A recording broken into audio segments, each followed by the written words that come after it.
Good afternoon, good afternoon, good afternoon. We've met today again for another interesting episode of your Oral Health Corner. Today we'll be looking at pregnancy and oral health.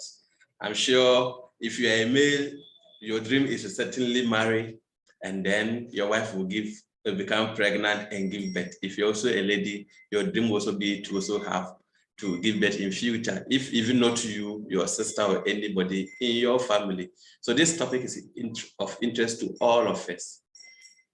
Pregnancy and oral health.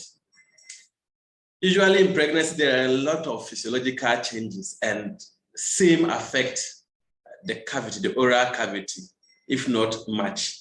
You realize that a lot of things that happen in the mouth will affect the baby, and those that also are caused because you are pregnant also affect the oral health. So they are friends. Now let's look at some of the important aspects.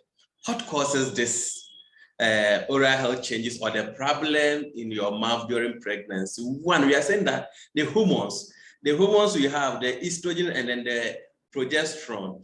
You see the graph here, they grow steadily, they increase. As they increase, they impact on the gum, and then they make the gum highly vascularized, a lot of blood vessels, and then they also disturb the tissue of the gum. So any issue at all, the gum can become inflamed. So the hormone, pregnancy hormone, progesterone specifically, has a lot of impact on the gum tissue. And also during pregnancy, we have what we call food craving or pica. The craving is just saying that the pregnant woman, you know, I don't want this, I'll eat that. I don't want this, I'll eat that. That is what we call craving. But if that food is nutritious, but some of them normally crave for non-nutritious food like the baked clay, we call that one the pica, if you are craving for non-nutritious food. And because of the change in the dietary pattern, they are used to sweet and other things, and this predisposes the teeth to a lot of bacterial attack, including the dental cavities and all of that, or plaque formation. So that is also one of the causes because of the craving for food, and most of them are junk food with negative consequences on the oral cavity. Then we also look at the picture on your left. Realize that during the pregnancy, because of a lot of physiological changes, there is this kind of also emotional changes. So sometimes the focus is on the body, and then the woman will get up, not even like to brush.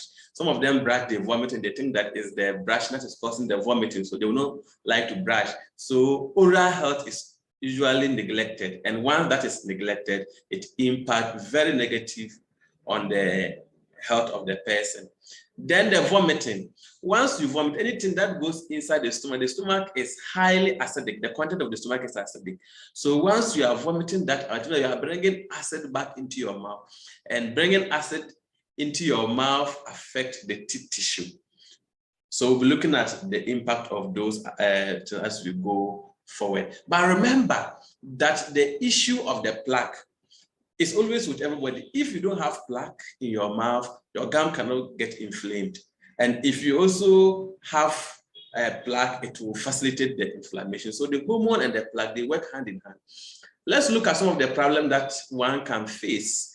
Now we are talking about inflammation of the gum. So the gum easily bleed. Most of the pregnant women, research even state that about 60 to 75% of all women, meaning about 8 out of 10 pregnant women will have this kind of inflammation of the gum, and that will end up in gum bleeding.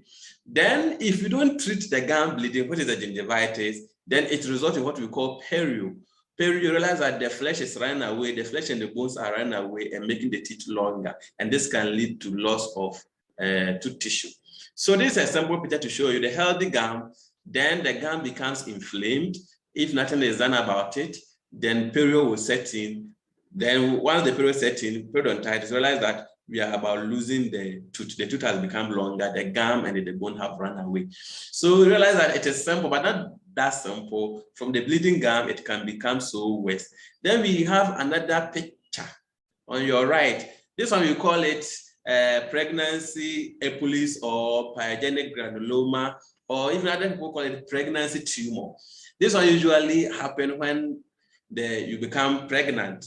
The hormones will actually influence the growth of a tissue like this. This tissue can even resolve after you have delivered. So we have to pay attention to some of this. And once you see them there, you have to visit your dental clinic for attention to be given to you.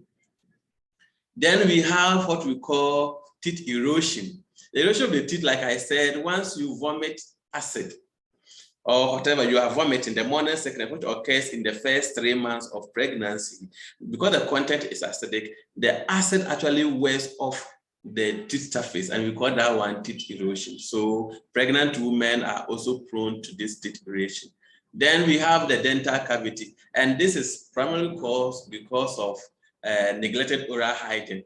They will know that brushing goes down because the person is dealing with a lot of things and then doesn't think that brushing is necessary. So oral hygiene becomes poor.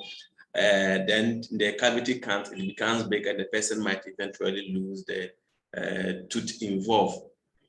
Then we look at the obstetric complication. We have a lot of complications. I don't want to go there, the pain that comes with it and all of that. I don't want to go there. I'm focusing on the obstetric, which is the pregnancy-related one.